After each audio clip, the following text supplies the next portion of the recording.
Bhutan, living across a Himalayan kingdom, from farms to Thimphu.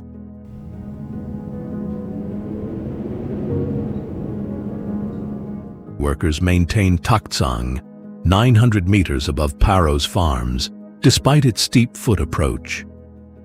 Bhutan's harder test is keeping farms staffed, while Thimphu draws workers from rural districts.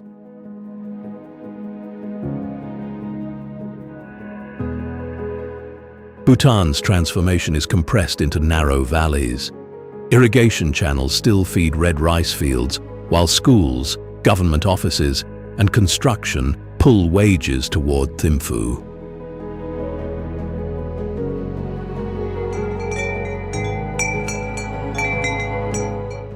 A mountain home and a city apartment may support the same family, linked by harvests, salaries, and long drives over high passes.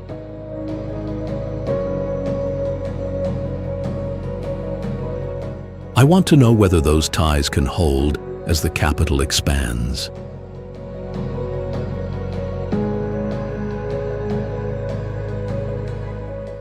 By following workers, food, and power between rural valleys and Thimphu. This documentary tests whether Bhutan's capital can grow without hollowing out the places that sustain it.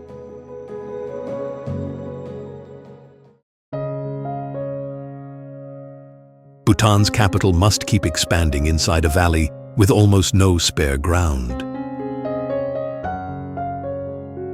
For more than 60 years, Thimphu has stretched along the narrow ground between the Wangchu and steep slopes. Ministries, schools, workshops, markets, monasteries, and apartment blocks compete for the same scarce land. As neighborhoods climb the hills, pressure rises on roads, water, and waste collection. Traditional cornices, patterned windows, and sloping roofs still face the streets. Behind them, reinforced concrete carries the commercial and residential load of a modern capital. At the best-known central junction, a police officer directs traffic from a decorated booth instead of signals. Beyond that landmark, rising vehicle ownership brings congestion, delivery traffic, and a contest for parking. The pressure begins beyond the city. Migration from rural districts brings workers and students toward Thimphu, then drives demand for housing and employment. The riverside markets expose the other direction of dependence. Vegetables, grain, cheese, and chilies arrive from rural districts, turning farm labor into the capital's daily supply. This rhythm defines Bhutan's change. Roads draw people inward while keeping farms connected to urban markets. Growth expands rural markets, but also makes leaving easier. Tashichodzong stands beside the river at the northern end. Its gates enclose the throne room, government offices, and the summer seat of the central monastic body. Substantially rebuilt in the 1960s, as Thimphu took its national role, the dzong faces commuters, vendors, school children, and construction crews moving through the valley. After dark, illuminated white walls and layered roofs stand against the expanding capital. Thimphu can grow stronger only if its roads carry food inward, without pulling away the workers who keep mountain farms productive.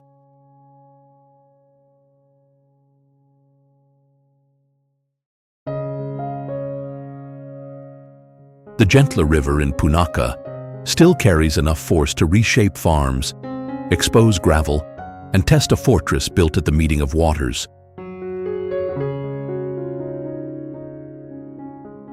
The Mochu enters from the north and joins the faster Pochu beside Punakha Dzong.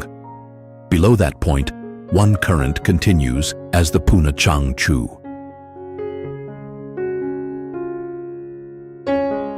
At water level, Punakha stops looking fixed. Bends redirect the boat, submerged rocks narrow the line, and cold wave trains demand a crew that paddles as one. Before launch, guides inspect inflatable hulls, helmets, flotation gear, paddles, and dry bags. They set weight carefully, drill commands, and explain what happens when control slips. Monsoon rain raises the water and loads it with mountain sediment. In the dry season, exposed gravel banks force guides to find a different path through smaller rapids. Those shifts continue beyond recreation. Rice fields need water steered through irrigation channels, while the same river strips soil from one bank and deposits it farther down the valley. The balance remains unstable. The river supports daily work, yet never becomes obedient infrastructure. The warning can begin far above Punakha. In 1994, a glacial lake outburst traveled down the Po Chu and damaged parts of the valley near the confluence. From the river, the Dzong reads less as a monument set apart than as heavy architecture placed inside a working watershed. Farms, settlements, forest, birds, and boats all share the same moving corridor. Punakha's rural rhythm is not separate from Bhutan's transformation. Farms, settlements, and larger towns all depend on land and water they cannot fully control. Farm and town face the same current. The water that feeds rice also erodes banks and carries flood risk through the civic center.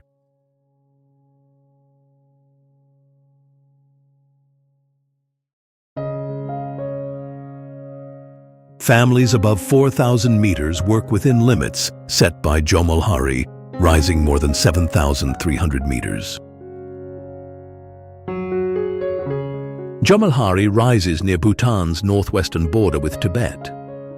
Below it, pasture, stored food, and a short open season decide whether people and animals can move. Tradition regards the summit as the home of the protective goddess Jomo, but daily life below is measured in physical tasks. Stone corrals must hold, streams must be crossed, and camps must shift with the grass. Highland households move yaks between seasonal grazing grounds. The animals provide milk, butter, cheese, fiber, manure, transport, and goods for trade. That range of uses reveals the valley's interdependence. Each animal carries several parts of household security. Summer is short. Cultivation contracts to hardy crops and small plots, so a missed weather window reaches directly into the household store.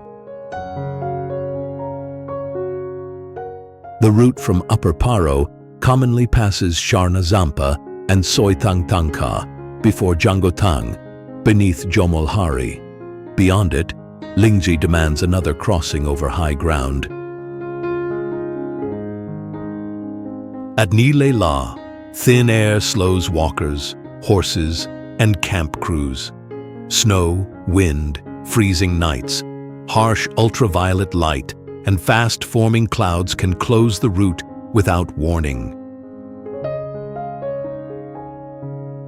This is why acclimatization is not a trekking detail. It is part of the transport chain, because every load depends on lungs, animal strength, local knowledge, and weather. Lingzhi Yugyal Dzong adds another layer of endurance.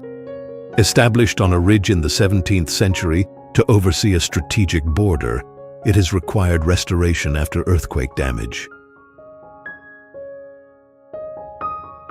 Far from dependable roads, preserving those walls means moving crews and material through a narrow season. Here, mountain homes remain connected because people keep a punishing corridor open.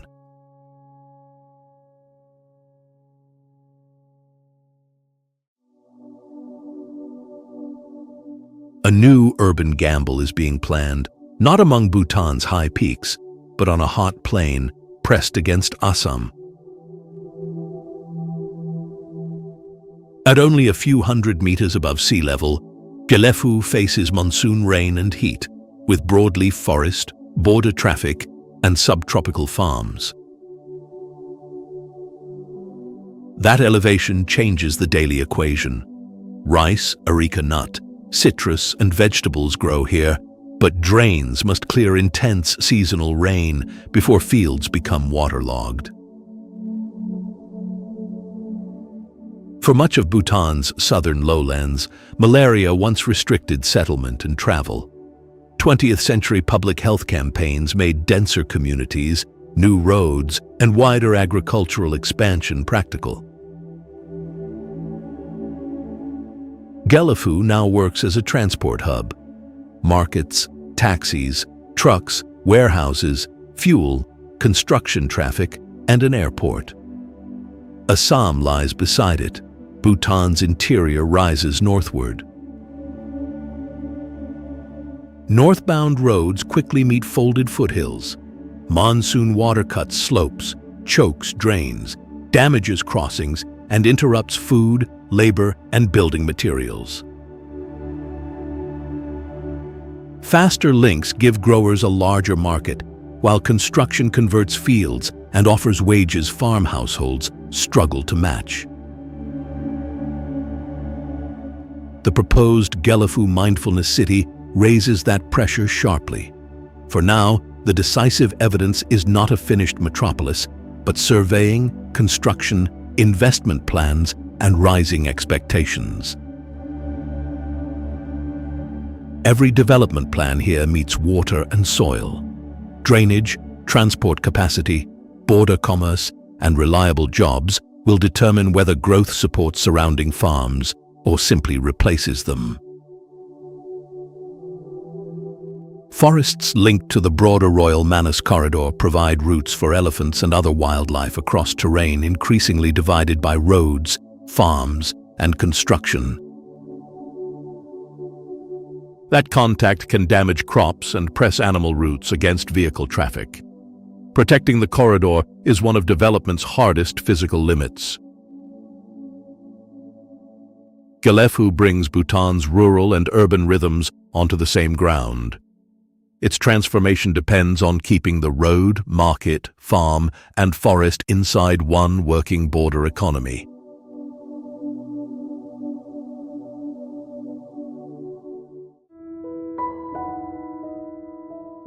A fortress built to control a valley still runs the valley's daily business.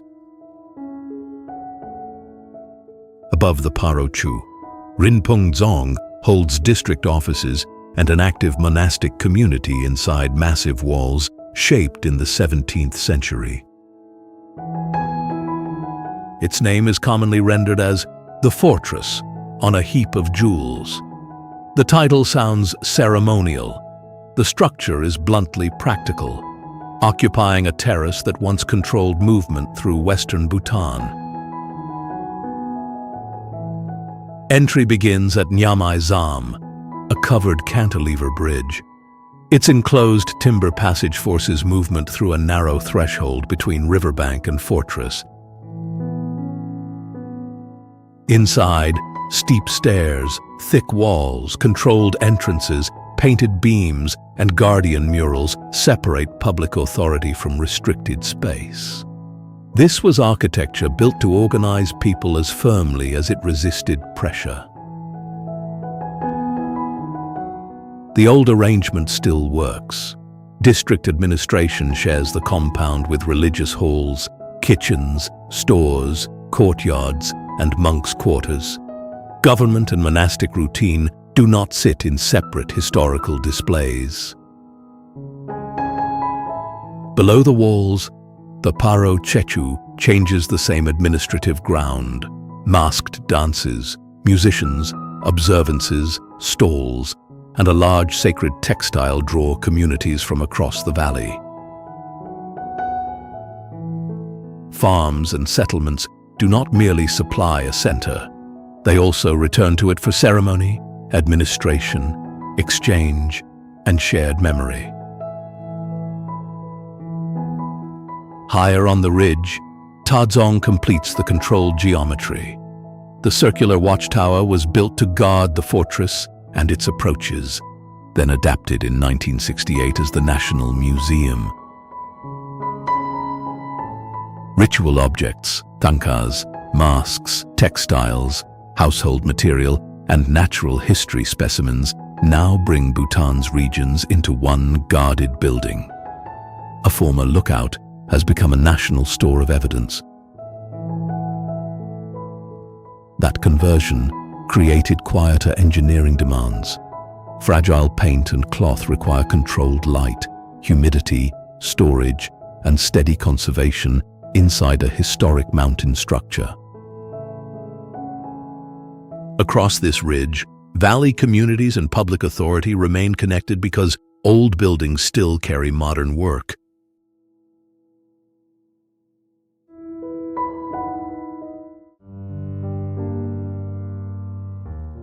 A monastery nearly a kilometer above the fields survives only because the working valley below keeps feeding it.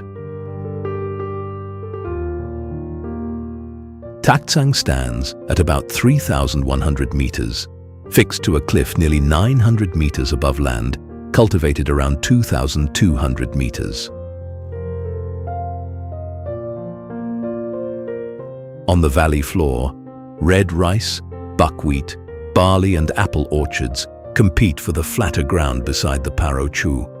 Irrigation channels pull water past painted timber farmhouses, feeding crops at altitude. The valley does not divide cleanly into rural and modern life. Fields, roads, farmhouses and Paro's airport occupy the same narrow band of usable ground. Above it, pilgrimage begins where easy ground ends. The route climbs through blue pine forest, passes water-driven prayer wheels and resting points, then reaches a viewpoint across the ravine. Stone steps then drop toward a waterfall before rising again to the monastery. Horses carry some people and supplies on the lower route. The upper approach still demands human legs. Monks, pilgrims, maintenance crews and visitors all answer to the same steep access. Belief does not cancel geography. It organizes endurance around it. Narrow courtyards and buildings fixed against rock show what builders do when level ground disappears. The caves carry a much older weight. Buddhist tradition links them to Guru Rinpoche, said to have reached this cliff on a tigress and meditated here in the 8th century.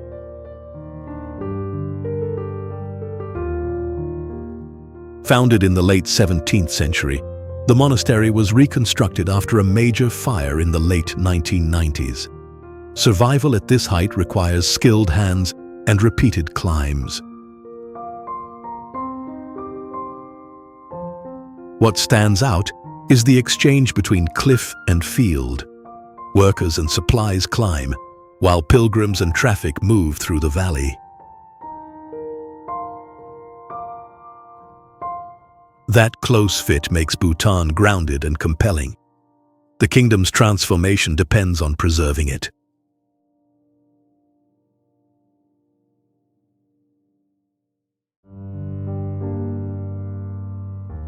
Under ordinary footsteps, the crossing sways above the broad, seasonally forceful river that divides the valley.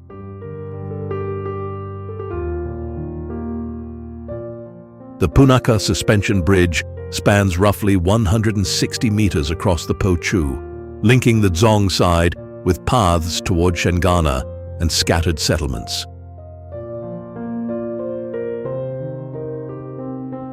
Roads connect the wider district, but walkers would face a substantial detour without this crossing. That turns a celebrated landmark into basic working infrastructure. Farmers, schoolchildren, monks, and visitors share the narrow deck, carrying produce, tools, bags, and household supplies above the river. Steel main cables carry the load into anchors on both banks. Vertical suspenders hold the deck below, distributing weight while allowing controlled movement. Each group, gust, and shift in weight moves the bridge. Its sway lets the structure absorb force rather than resist it rigidly. Prayer flags reveal each gust. They snap in dry wind, then hang after rain, exposing the conditions working on cables and deck.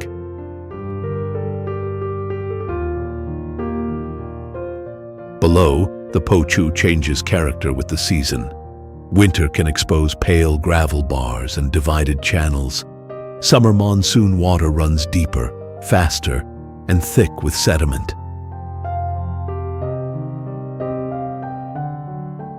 The elevated deck clears ordinary river levels, but not the maintenance burden. Approaches, drains, anchors, cables, and walking surfaces still face mountain rain.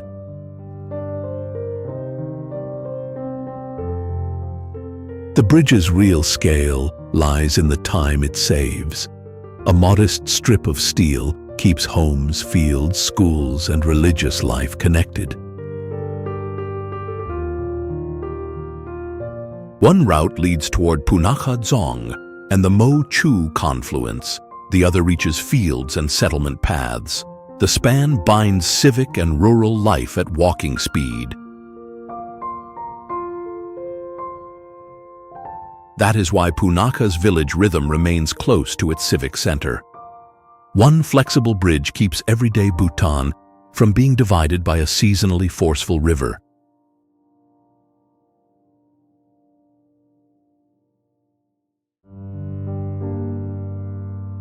One gilded Buddha above Thimphu contains roughly 125,000 smaller Buddhas.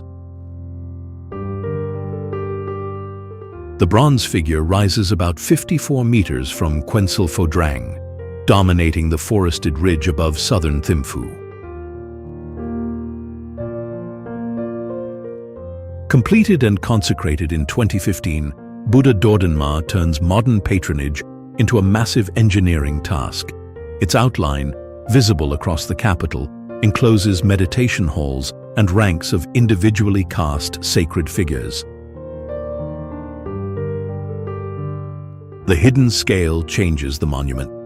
This is one structure built to hold worship, ritual movement, and thousands of separate images. Outside, broad terraces support clockwise circumambulation, prostration, offerings, and public ceremonies. Smaller figures line the platform, giving individual ritual a place beneath monumental weight. The site also depends on ordinary labor. Crews clean the terraces and maintain the drainage, statuary, interior halls, and gilded surface through shifting mountain weather. Monks, staff, and individual devotees bring the structure back to human scale. Butter lamps, incense, and prayer wheels make the vast bronze monument a working religious place, not an isolated display. Khwensel Phodrang is also forest and public ground. Walkers and runners use its paths, while religious practice continues across the terraces. From the ridge, the whole pressure of Thimphu fits into one view. The Wangchu corridor, government quarter, roads, apartment districts, older neighborhoods, and active construction. That view links sacred scale to urban consequence. The capital spreads below, pulling labor and demand toward itself, while depending on roads, food, and settlements beyond its built edge. Buddha Dordenma records Bhutan's modern choice in bronze. Build at national scale, but keep the capital tied to the farms and mountain homes that sustain it.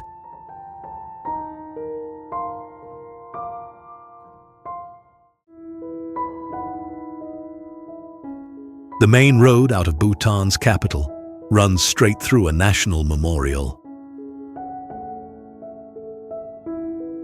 At roughly 3,100 meters, 108 chortens occupy the summit between Thimphu and Punakha's lower, warmer agricultural valley.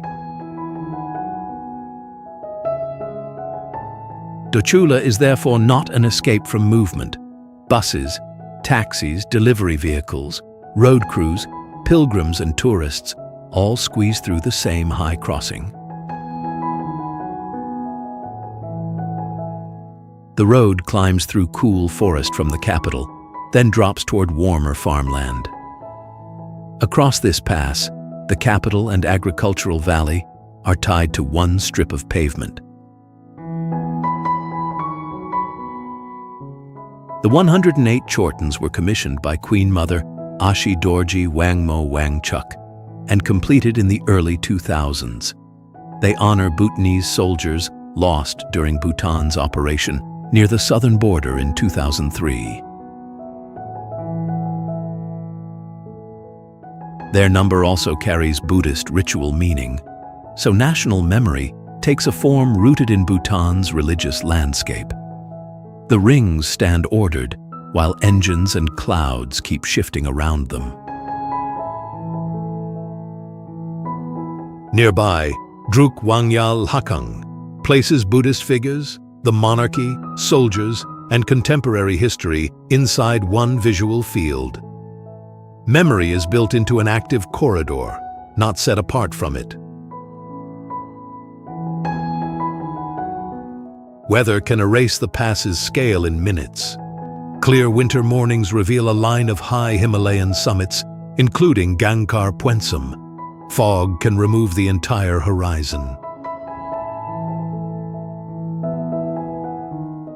Frost, occasional snow, wet pavement, and winter ice turn visibility into roadwork. At this altitude, maintenance decides whether movement remains reliable. Spring rhododendrons change the forest's color. Wind keeps the prayer flags moving, even when cloud has closed every distant view. Vegetables can reach Thimphu in hours. So can a young worker looking for an urban wage. At Dochula, Punakha's farms and Bhutan's capital depend on the same maintained road.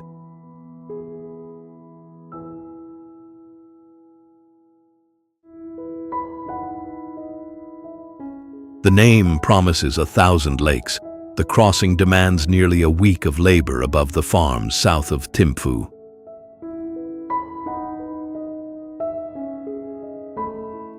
The common traverse takes 5 or 6 days, climbing from Punakha toward high points near 4,700 meters before dropping toward Talaka or Chamgang.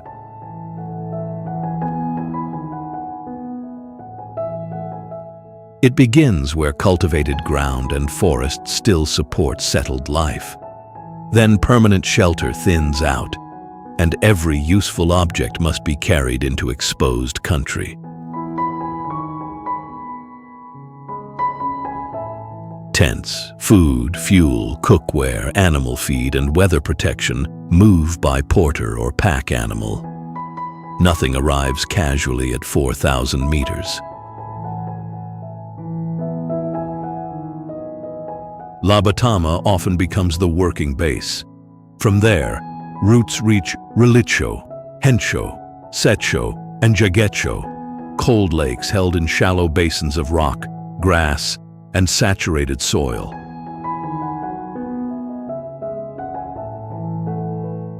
The lakes look abundant. Firm ground is scarce. Camps need water, but careless washing or waste can contaminate streams used by livestock and communities below.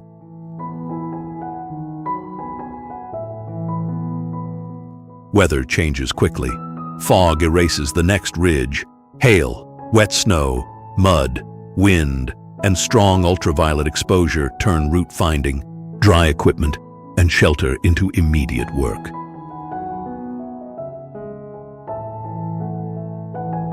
The apparent openness is sustained by labor. Yak herders move livestock with grass, water, and season, keeping this high country productive rather than empty scenery.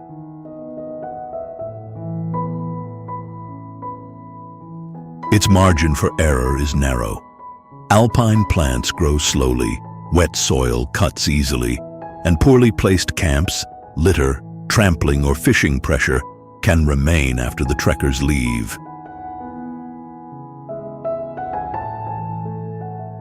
The route also joins Bhutan's rural and urban rhythms.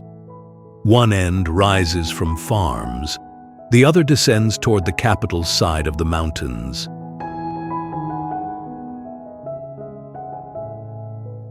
Dagala turns the national bargain into a supply line. Towns below rely on water, herding, and careful transport from country beyond the road.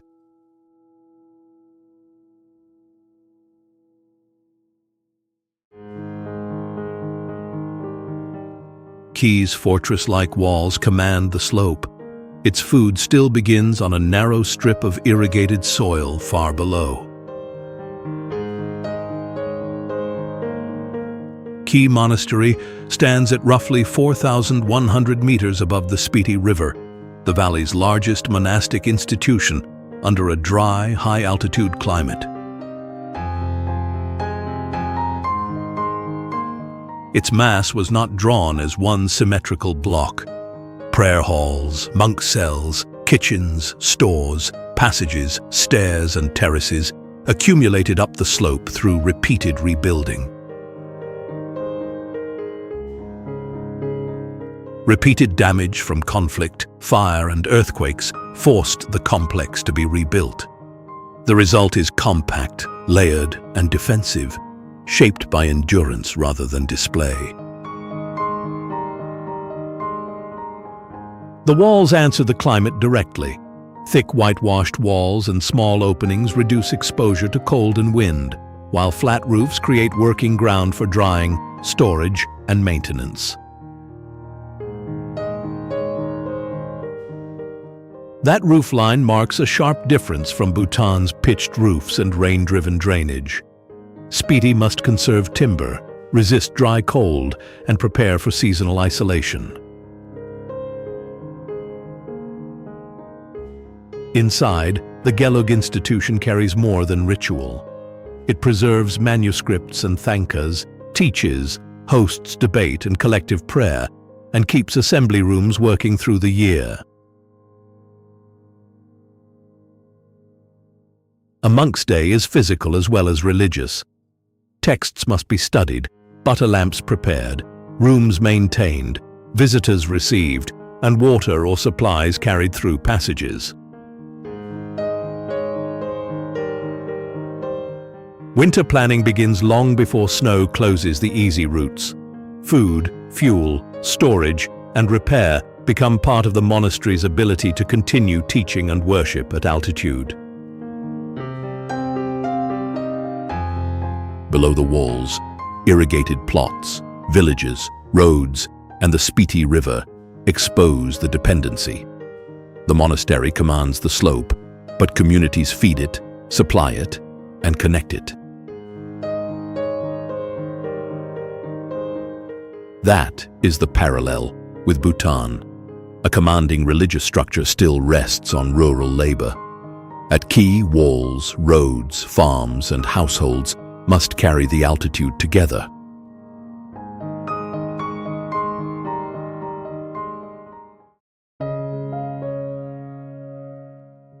Long before water becomes a downstream resource, snowmelt and summer rains spread through Pudakyuo's lakes, streams, and peat-forming meadows above 3,000 meters.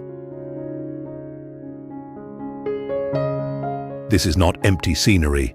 Shallow wetlands store water, slow runoff, trap sediment, and connect upland habitat to valleys below. Shudu and Beta lakes sit among wet grassland and conifer forest near Shangri-La. Spruce, fir, rhododendrons, and meadow plants mark the seasons.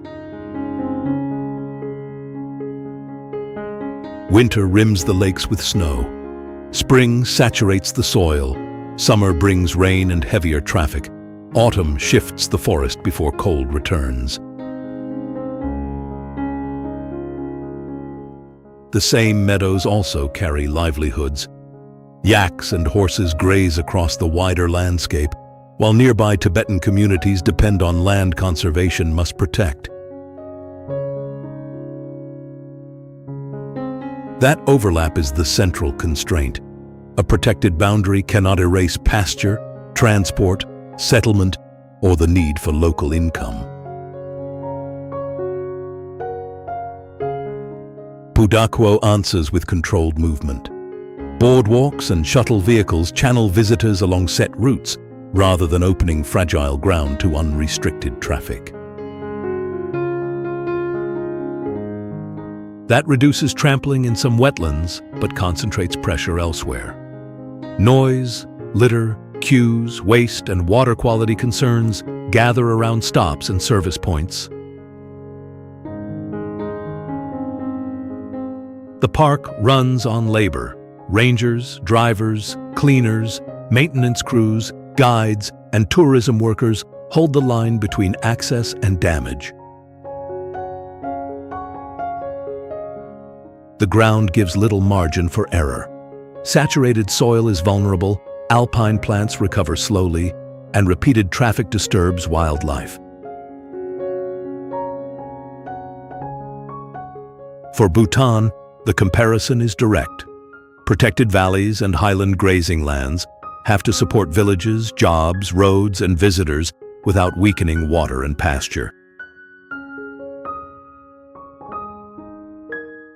The final measure is not how much water, electricity, or visitor income leaves the mountains, but how much security returns. Conservation works only when mountain households share the benefits, not just the limits, of protecting the ground downstream cities need.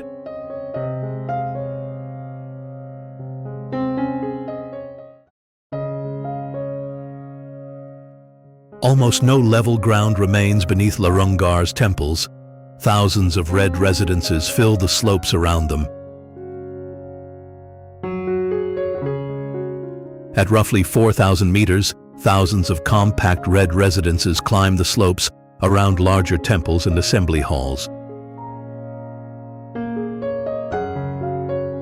Larunggar was founded in 1980 by Khenpo Jigme Phuntsok, near Sertar, in Sichuan's Garzei Tibetan Autonomous Prefecture, not the Tibet Autonomous Region.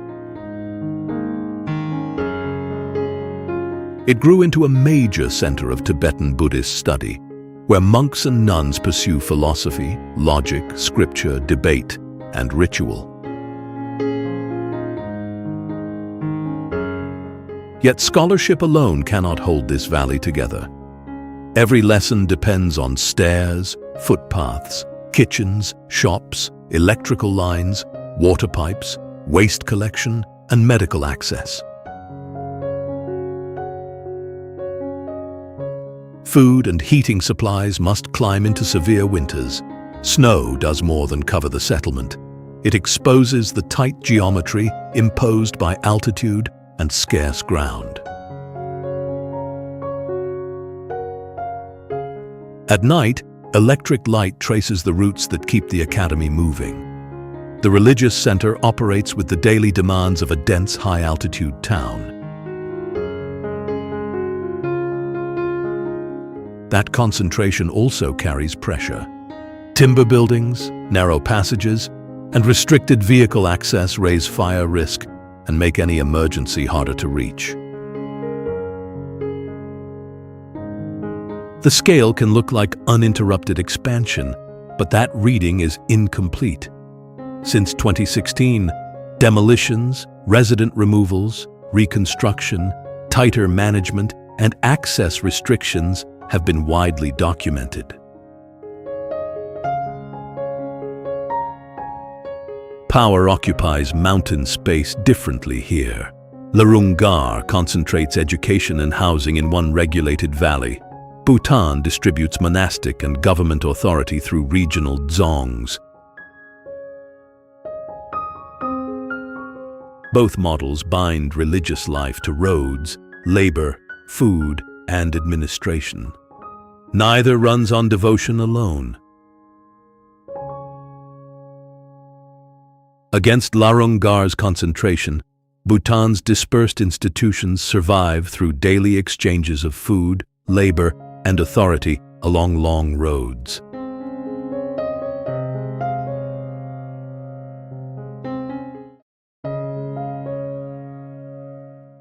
At Himalayan latitudes where Bhutan grows thick forest, Spiti exposes bare rock and rations water field by field.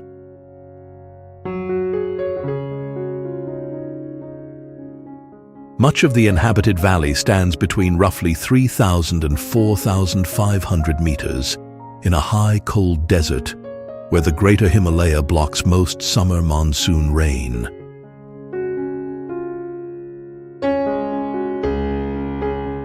The Spiti River gathers glacial melt and tributary water before joining the Sutlej network. Suspended minerals shift its visible color between blue, green, and gray as flow and light change.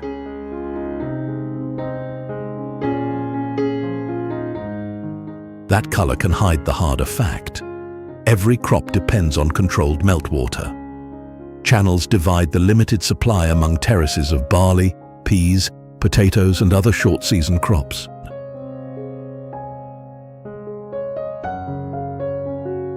Villages answer the climate with compact construction. Mud and stone walls, small openings, enclosed courtyards, and flat roofs resist dry air, intense sun, and winter cold.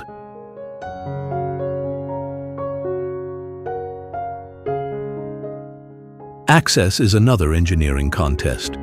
One route pushes through the Sutlej and Kinnaur corridor. Another crosses Kunzum Pass only when the season allows.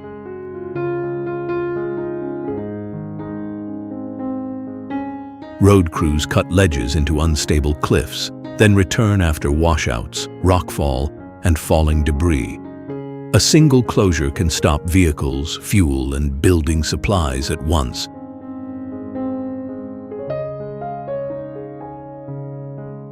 Rope crossings and footbridges once carried crucial movement across the valley.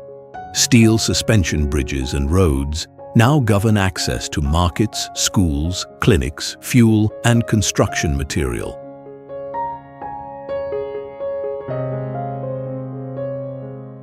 The open season is short, so work piles up. Farming, repairs, construction, freight, and tourism squeeze into a few months before snow tightens the routes again.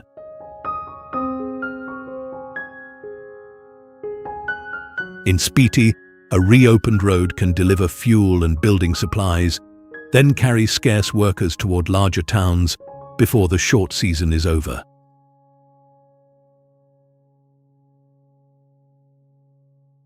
Village strength here is measured in shared channels, repaired road ledges, and enough labor left behind for the short growing season.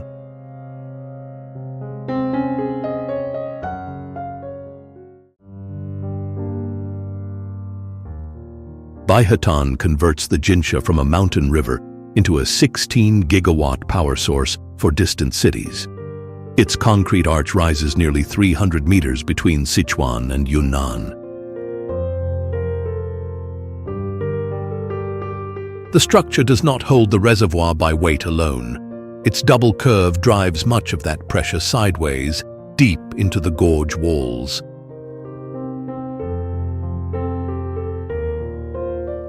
That choice demands sound rock and precise concrete.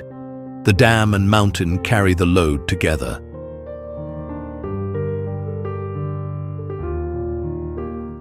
Behind the exterior wall, 2 underground powerhouses hold 16 generating units, each rated at 1 gigawatt. Water enters through intakes, drops through pressure passages, spins the turbines, then returns to the river.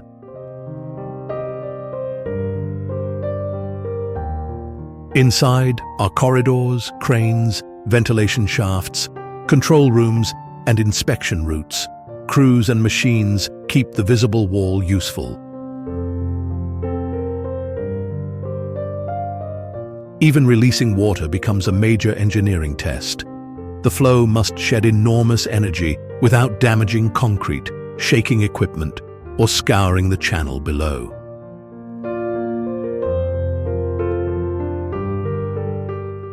The first units entered service in 2021. By 2022, the full project was operating, turning an upper reach of the Yangtze into national power infrastructure. Output is only the beginning of the chain. Electricity supports grids and revenue. The reservoir reshapes farmland, settlements, habitat, fish movement, sediment, and downstream flow.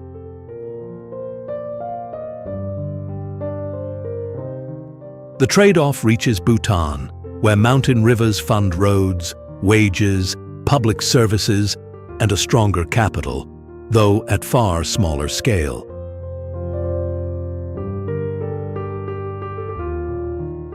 The decisive question is where the return lands: in irrigation, feeder roads, storage and rural services, or mainly in urban construction and wages.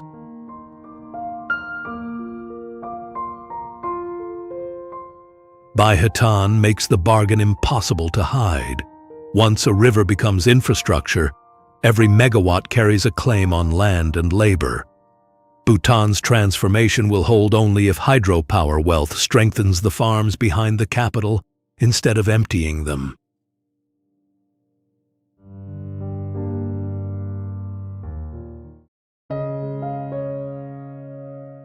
A road can cut mountain isolation while quietly pulling workers from the terraces that keep a village alive.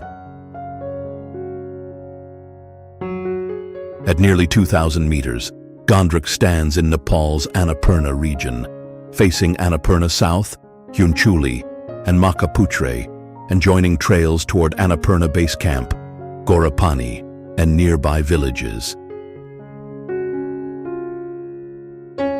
Yet the village's real foundation must be rebuilt season after season. Stone steps, terrace walls, drains, roofs, and water lines all demand hands when the monsoon bears down. The terraces support maize, millet, potatoes, vegetables, and fodder. Oak and rhododendron forests crowd the steeper ground beyond cultivated soil. Farming, however, no longer carries the village alone. Lodges, kitchens, guides, porters, mule trains, and supply carriers bind household income to the trail. Expanded roads have cut walking and transport time, allowing food, fuel, metal roofing, and construction material to reach Gandruk with less carrying labor. But the same road can pull trekkers away from an old footpath. A shorter journey for supplies can mean an empty kitchen or lodge beside the former route. Out-migration adds another strain. Tourism wages may support a household, yet fewer residents remain to plant, repair walls, clear drains, and carry the next harvest. Gurung museums, language, clothing, religious traditions, and histories of military service keep the settlement from being reduced to a mountain backdrop. The hard question is not whether access should improve. It is whether new access still rewards the people maintaining the fields, paths, water, and roofs. Gandruk warns Bhutan, Roads and visitor money strengthen settlements only when cultivated terraces keep enough labor. After the monsoon, the test is who remains to reset stones, clear drains, and plant the terraces.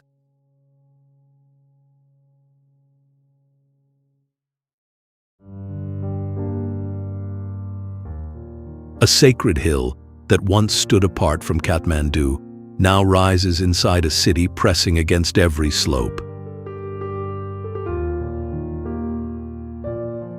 West of the center, one wooded summit faces historic neighborhoods, newer housing, crowded roads, and traffic haze across the valley.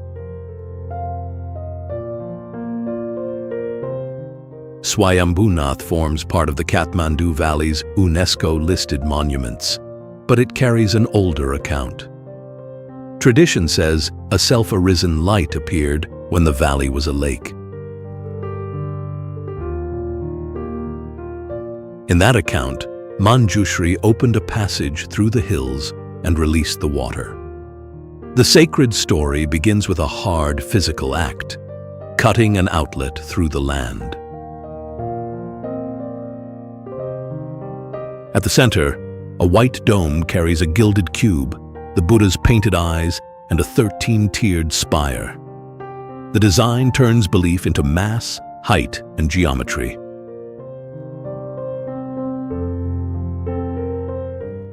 Pilgrims climb the long eastern stairway, or arrive by road, then circle clockwise.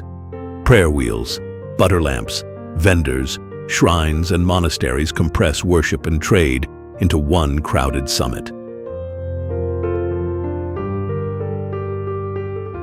Newar Buddhist roots remain strong, yet Tibetan Buddhist and Hindu elements also occupy the complex, including the Harati temple. Kathmandu makes several traditions share limited ground. Monkeys cross roofs and courtyards, giving Swayambhunath its familiar nickname. They also create blunt urban problems. Food, waste, and visitor conduct require control. Earthquakes impose another pressure. The main stupa endured the powerful earthquake of 2015 better than several surrounding structures, which required restoration. The comparison with Bhutan is sharp. The same clockwise movement, offerings, maintenance, and rebuilding unfold there above quieter valleys, far from this metropolitan density. Around Swayambhunath, familiar rites now depend on every stair, repair, vendor, and road-absorbing metropolitan weight.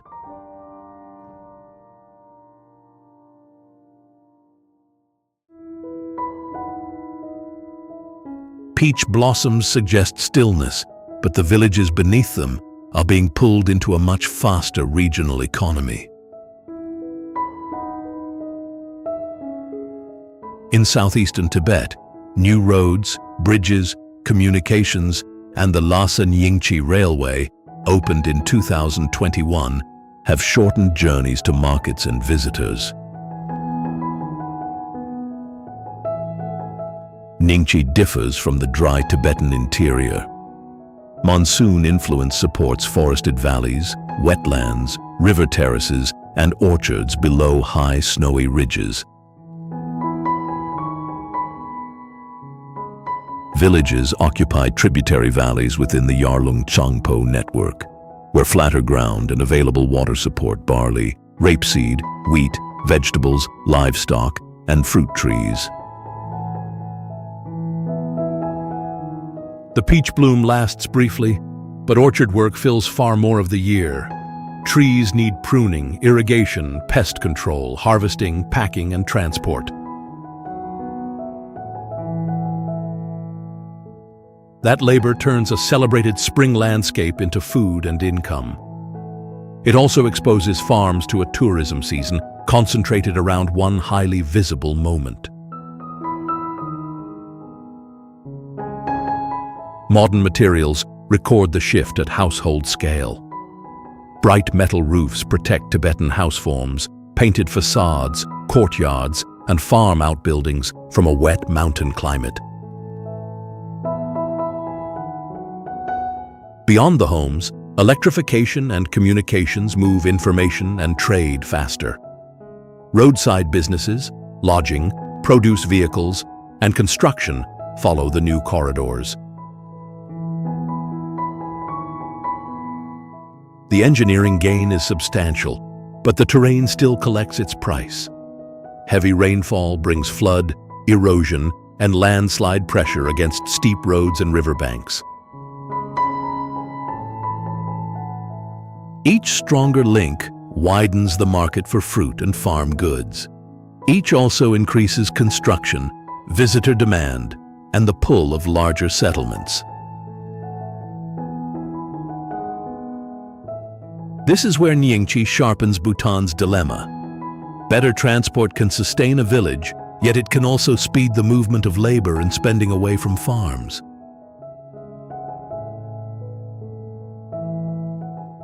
After the blossom crowds leave, the test remains in the orchards, whether pruning, irrigation, harvest, and packing return enough income to keep households on the land.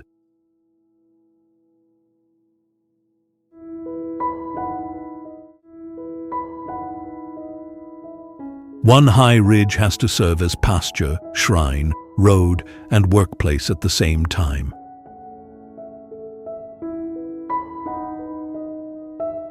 At roughly 3,100 meters, Thulo Sailung lies between Nepal's Ramachop and Dolakha districts, its name linked to 100 rounded hills.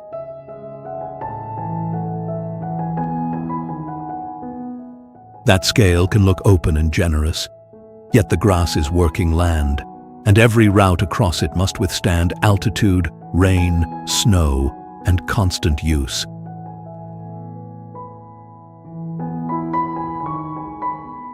Summer monsoon strips away the long view. Mist closes the path to a few wet meters, while livestock, herders, pilgrims, and stallholders keep moving through the same narrow ground. Lower down, settlements cultivate potatoes, maize, millet, and other middle hill crops. The upland grazing above supports that farm rhythm, but only for part of the year.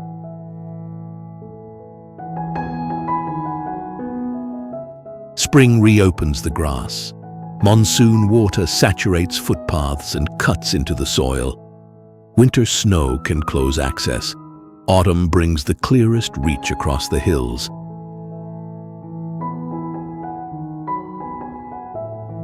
Religion carries the same shared structure. Buddhist and Hindu communities, including Tamang people, use prayer flags, chortens, small shrines, and gathering places on this exposed ground.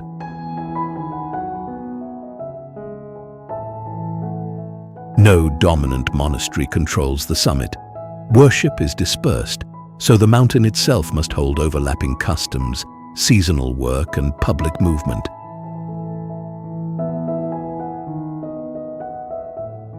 The weak point is access. Pilgrims, drivers, herders, local visitors, and small businesses all lean on a limited web of approach roads and paths that weather repeatedly breaks down.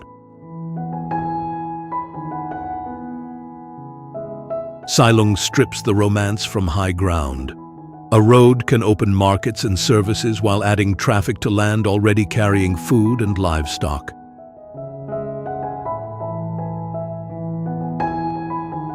Beside Dochula and Dagala in Bhutan, the resemblance is functional. All three turn altitude into ritual space and corridor. The test is whether those routes sustain mountain settlements rather than empty them.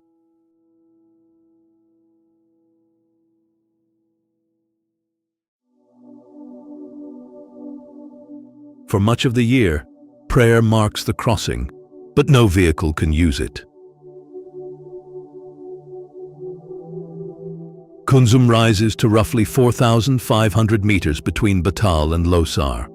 Linking the Lahal and Spiti valleys, without a large permanent town at the summit. Deep snow closes the pass for long periods. Reopening starts only when road crews cut through drifts, clear rockfall, repair washouts, restore drainage, and assess avalanche conditions. This is not ordinary maintenance. Each season, workers must rebuild a corridor across slopes that wind, water, ice, and loose rock keep pulling apart. Even after reopening, rough exposed sections demand low gears and slow control.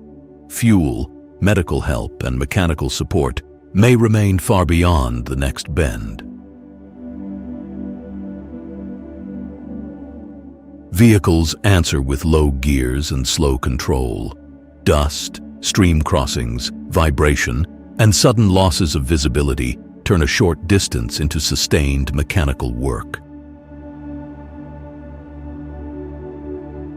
Thin air reduces human stamina and engine performance.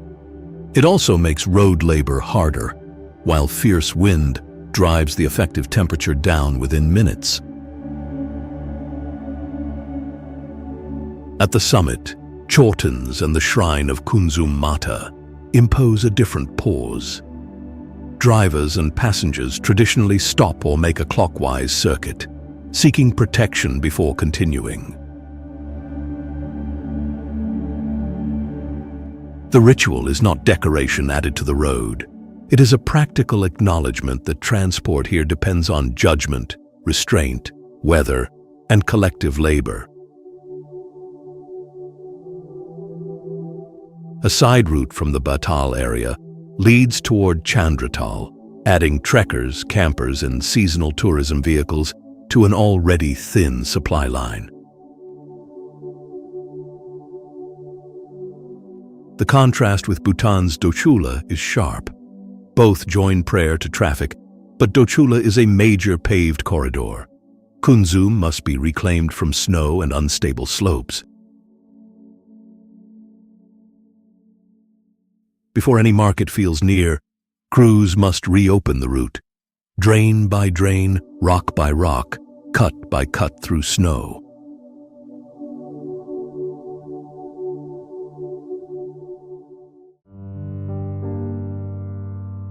Bhutan's future will not be secured by choosing the village over the city or the city over the village. The harder measure is whether both can still carry essential work.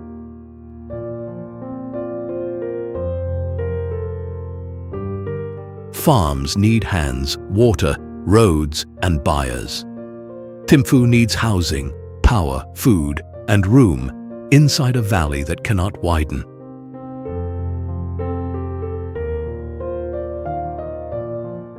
Hydropower can fund roads and public services, but revenue cannot plant fields or keep distant communities active.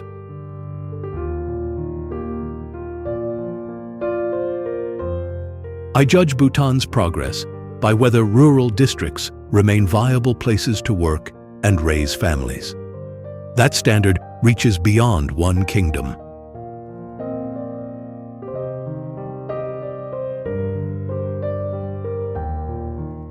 Across the Himalaya, roads, dams, tourism, and migration are concentrating jobs while increasing pressure on land and labor.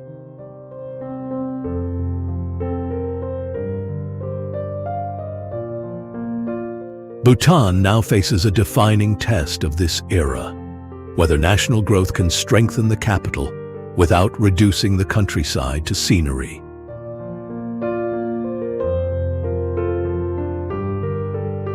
Follow this documentary series as it applies the same measure across the Himalaya, whether new wealth keeps working landscapes alive or merely shifts people and power toward expanding cities.